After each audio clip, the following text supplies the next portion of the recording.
Hello everyone, and welcome back to the Fignoob to Figmaster YouTube channel, your one-stop shop for everything Figma. In today's video, we're going to start to ramp things up. I had promised you guys in the beginning that every single video would get more and more complex, eventually going from beginner lessons to things that are a lot more intricate and a lot tougher. So in today's video, we're going to start dealing with things that really make prototypes function like a real created website or app. If that's what you're interested in, make sure to stick around because we're going to be talking about basic interactions, and we're going to keep on building off of this over the next couple of videos. As you can see on the screen, I have 5 frames here. I have a home page, I have a sub page, I have another sub page, I have a container here, and I have another page.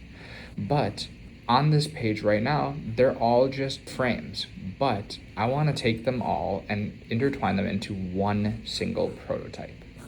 So in one of the past videos, I talked about how you can actually preview a prototype. So when I click on frame 1 and I go up to this top right and I click play, I can actually, once it loads, look at this prototype in a view like it's on my phone, just like this. It's just a static screen, but I want there to be interaction. I want to be able to click on this Start Shopping button.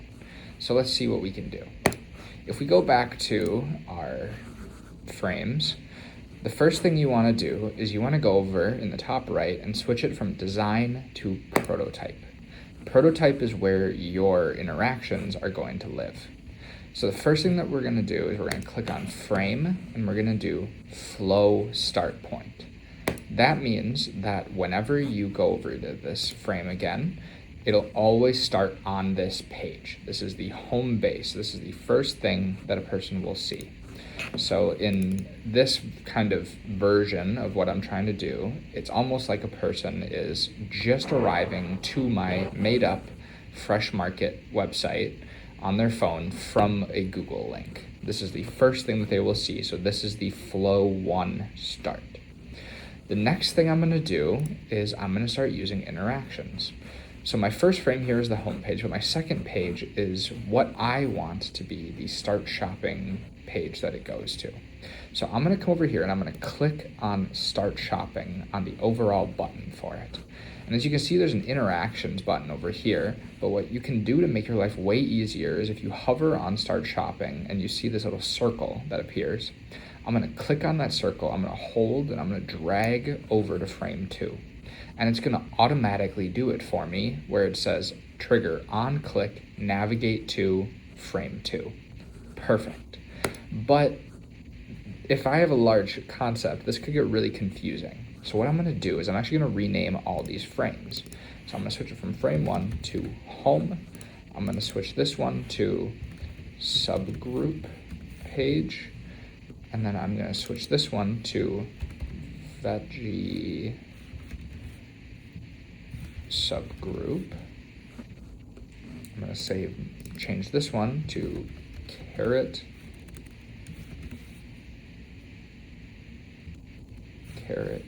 modal. And I'm going to switch this one to cart. So now when I'm looking at those interactions, and I look back at it, it's saying on click, navigate from the home page to the subgroup page, and I want it to be instant. Now, when we're on this page, I'm going to click on my vegetables tab because that's going to move us over to this page, which is the veggie subgroup page. So when I grab on my little circle here, I can drag it over here, and it'll automatically do it on click of this vegetables box, navigate to veggie subgroup.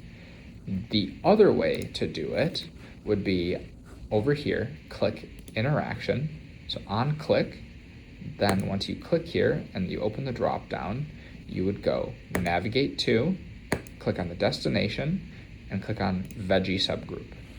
Now it works just as well as just dragging it, but I find dragging it to be just a lot easier, as sometimes you can have massive prototypes where you don't exactly remember the name of each frame that you made, so dragging it from one to the other makes it a more exact and easy experience for you, so you know exactly where you're going.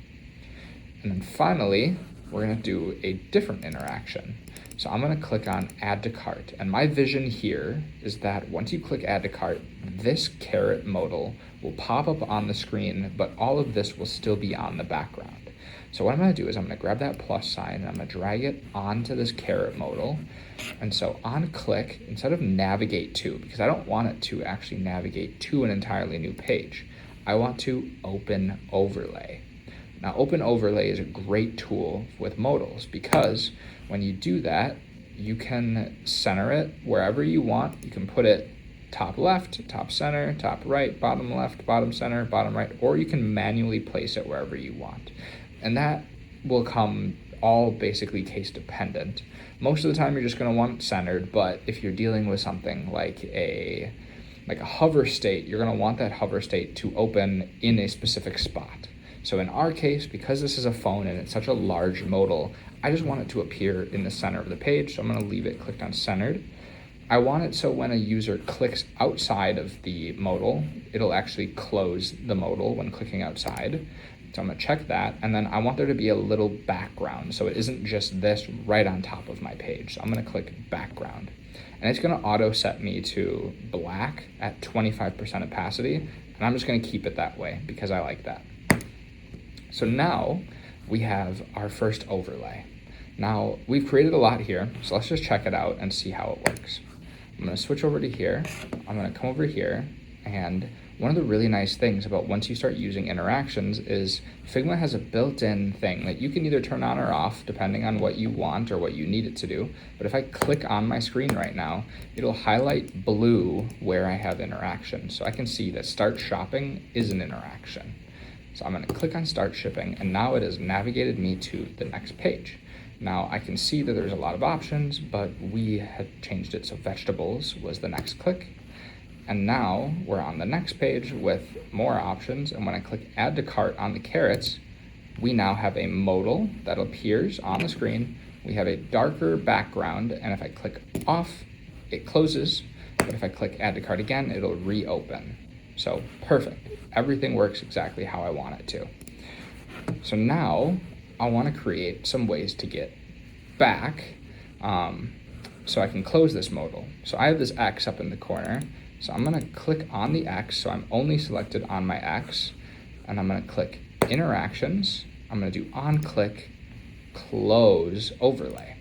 So I'm going to call it a modal, but it's actually an overlay in Figma terms.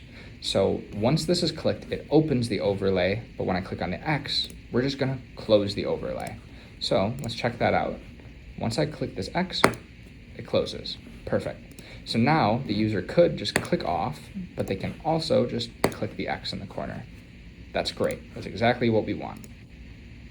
So now the last thing we are gonna do for this video is get this add to cart button to work. So when I click on add to cart, you guessed it, we're gonna click on the circle and we're gonna drag onto this page, on click, navigate to cart. So let's try that. We're gonna click over here, add to cart, and now my carrots are on the add to cart, my cart page. Perfect. We have a really basic but functional prototype. The last thing you could do is come up to the top, and I want to create a kind of refresh button that'll bring me back to the start. So if I click on Fresh Market, it'll pull me back to the front page. And I'm going to do that individually for every single one of these so that I can always get back to the home page right here. So if I press R and I refresh my prototype, if I click Start Shopping, if I click on Fresh Market up here, it'll always take me home. Start shopping, vegetables, Fresh Market, back home. Now, I have an easy way to navigate through this website, and I've created a functional prototype. In the next video, we're going to talk about actually using deeper interactions and variables and components. And this is really exciting because we're going to have an opportunity to really make this prototype pop with those, and so realistic. So if you're interested in that, make sure to stick around for the next video, and can't wait to see you guys soon. If you're interested in downloading Figma, go to the link in my bio and try it for yourself for free. And if you liked this video and want to see more videos just like this, make sure to like and subscribe to the Fignoob to Figmaster YouTube channel. See you next time.